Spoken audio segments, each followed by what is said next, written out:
All right, children. So I will start discussing from page number 44. From page number 44, Toilet of the Crane. And the last part that we have discussed is from Unsu, about Unsu.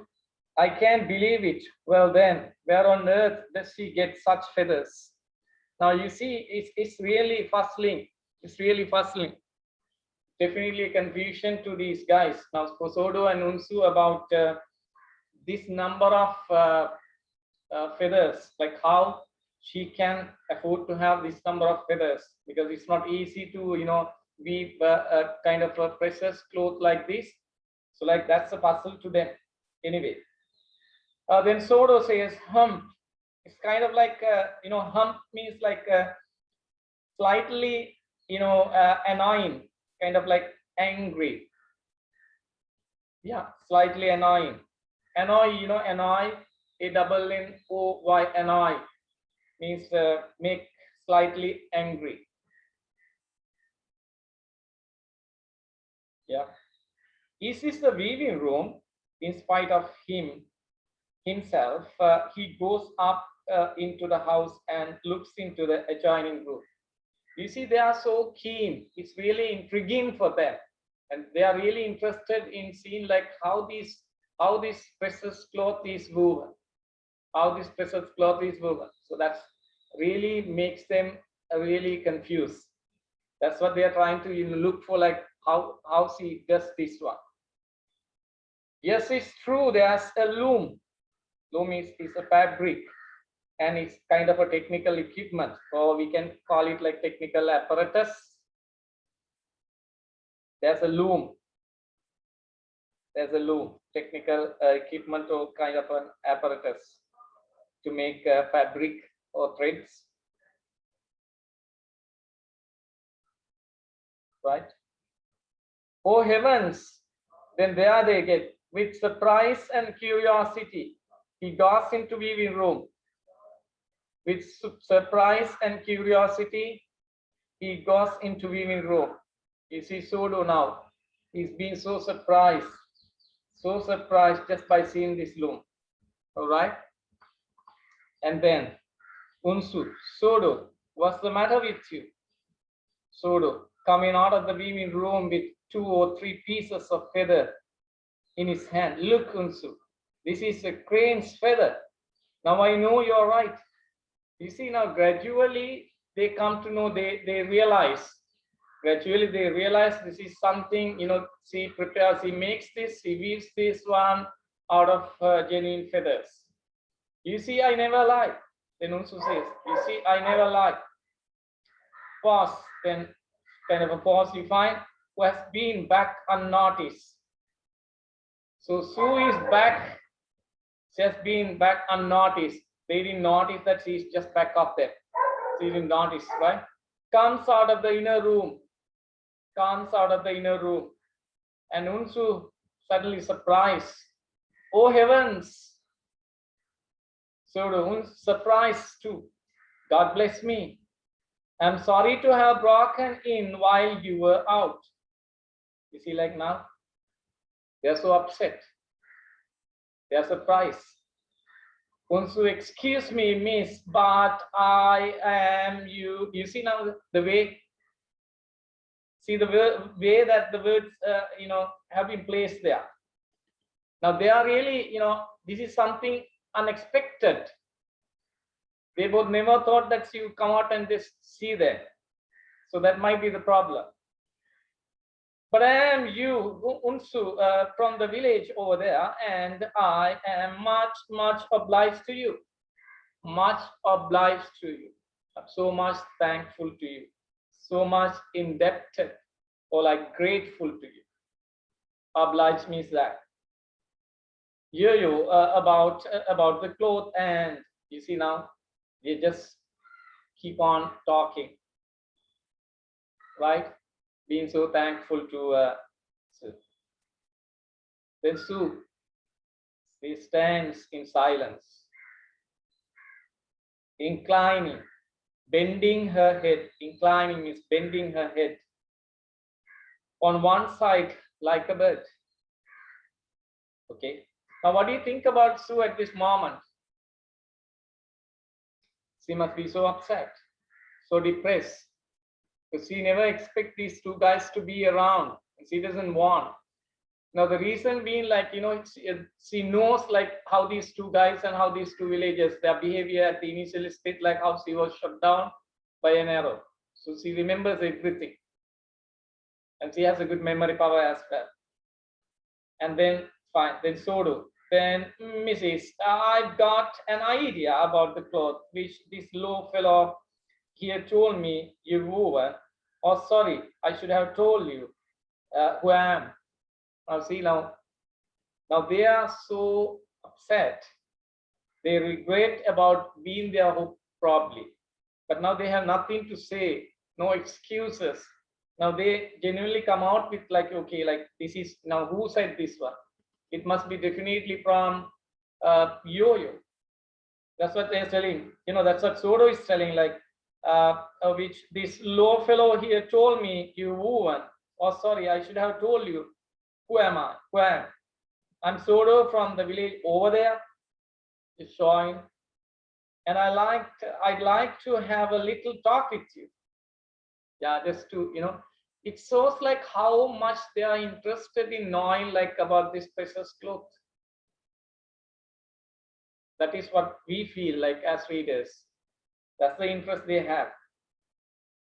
And I like to have a little talk with you. Well, now I'm afraid. I'm sorry. I'm afraid means that I'm sorry. I shouldn't ask you thing like this. But if you don't mind, would you tell me if it's a real Simba or? Now, this is what they want to know actually.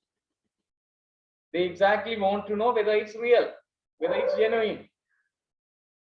You understand? That's what they want to confirm. They still struggle with that one. They still struggle with that one.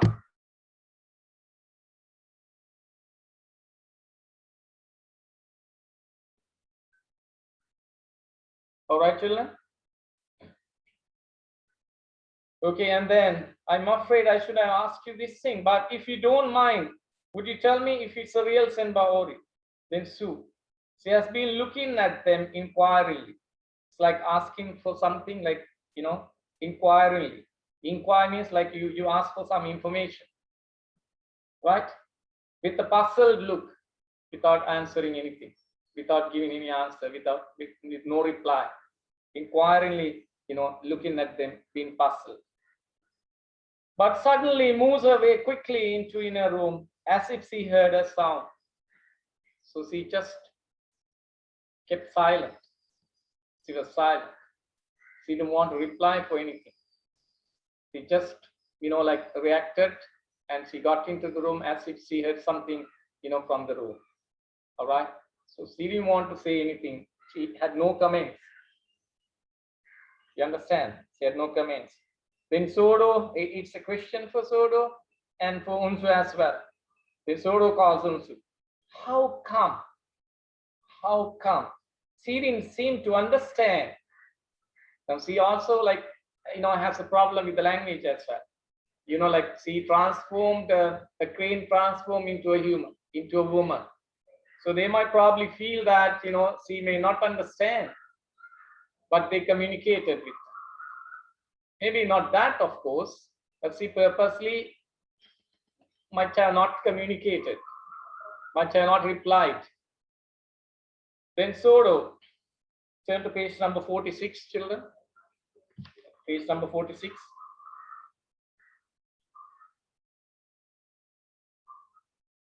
Sodo, yes. She didn't realize what we were saying. She acted just like a bird. You see, time to time they come out with this. They feel that she might definitely be, but still they don't really get it confirmed. But they have some doubts, so they haven't confirmed yet. But the way that she acted, made them feel that she's like a bird. Made them feel like a bird. Unsu, you're right, just like a bird. You're right, just like a bird. Dust falls and fire in the earth flickers. So now that's the time the dusk falls, darkness falls, the fire in the earth flicker, shine unsteadily. Earth means like, it's a fireplace because it's winter season, and you can't stay inside because winter is too cold. So you always you need the earth, and that should also flicker. You need to have a fireplace inside. That's what usually the European people do. That is just to maintain the heat inside, maintain the temperature inside. Otherwise, it's not easy. Okay. And then Sudo, looking upon the feathers which he picked up before. Yeah. Didn't you ever hear of the story of a bewitched crane that married a man? Bewitched crane. Yeah. What do you mean by bewitched crane? Yeah. Bewitched. Have you heard about a term called witchcraft? Witchcraft. WITCHCRAFT. Witchcraft. Witchcraft means manipulation of natural events by persons using supernatural power. Magic witchcraft. Especially African people are so popular for these kind of things. It is said, I don't know, it is said that, usually they play lots of these witchcraft, especially in football games, soccer games, right? So they may have those things, witchcraft. So bewitched crane, that is also like, see, also has cast a, kind of a spell. Didn't you ever hear of the story of a bewitched crane that married a man? Now this is from a spell or an enchant, which like transform a bird, transform into a woman. Bewitched crane. So he has kind of like double characters, bird and a woman. Bewitched. When she wants, she can even transform into a bird as well, and again into a woman. This is what we see in the process of the story, in the process of the play. Y'all can see that. Bewitched crane that married a man, right? So it's just kind of a story now for them. Yeah, just a story. So far, it's just a story for them, right? Now, do you understand, children, up to there? Yes. Yes, sir. All right. If there's any issue, you just let me know. Okay. I'll just keep on explaining because we got a lot to discuss. And then Unsu, what's that? What did you say? Because for Unsu, it's kind of a question. What's that? What did you say? How I begin to get it? Here's the point. Here's the point. Because now it seems like, she has, Osodo has got that from some information. And then maybe like he starts thinking about that story. Let's see how I begin to get it. Here's the point. From this point only, I got this one. Yesterday, a villager told me that a couple of days ago, when he happened to pass by the lake in mountain in the evening, he saw a young woman standing on the beach. And can you imagine? While he was spying on her, while he was just observing, looking at her, spying. It's P-Y-I-N-G, spying. Spying on her. She went into the water. She went into the water. Okay, she went into the water and became a crane. You see now? So he had got that story also from a villager. So now it is, now what they are trying is like they're trying to confirm whether it's really is that with Sue. So they have some evidences now. All right, but just want to confirm that. Okay. So Unsu says, "Oh Lord, oh DNA, is that the absolute truth? Is it a complete truth? Is it a truth? Absolute truth, complete or utter truth?" Sudo. And after having swum a bit, she became a woman again. and disappeared. You see now. This is why they call, like now about the news, the story of a bewitched crane. Because once she's just a crane, and then again she transformed into a woman, and a woman, and a crane, and a crane, and a woman. Yeah. So likewise she can, yeah. So only like kind of like with through supernatural powers, it can be done. That's called witchcraft. Witchcraft. So there may be people who are really capable in doing that, but I don't know, like we don't have in Sri Lanka, but in other countries, yes, there are people who are really capable of doing these kind of things. Yeah, using these supernatural powers. All right. Oh my God. Then Unsu says, he runs out of the hut. He runs out of the hut. Sodo, you crazy hoot owl, screeching. Stop your shouting. Right? Stop your shouting. But he himself rushes out of the hut unconsciously, comes out unconsciously after hearing that story. Unsu, then Isi, now you see they're trying to confirm now. Then Isi, is that Su then? Is his wife of the ghost of a crane? It's a question, ends up in a question. This is what they are confused with. So be quiet. You're shivering covered. Now see, like he's shivering now. Shivering covered. Covered means what? Someone who lacks courage. Person who lacks courage is a covered.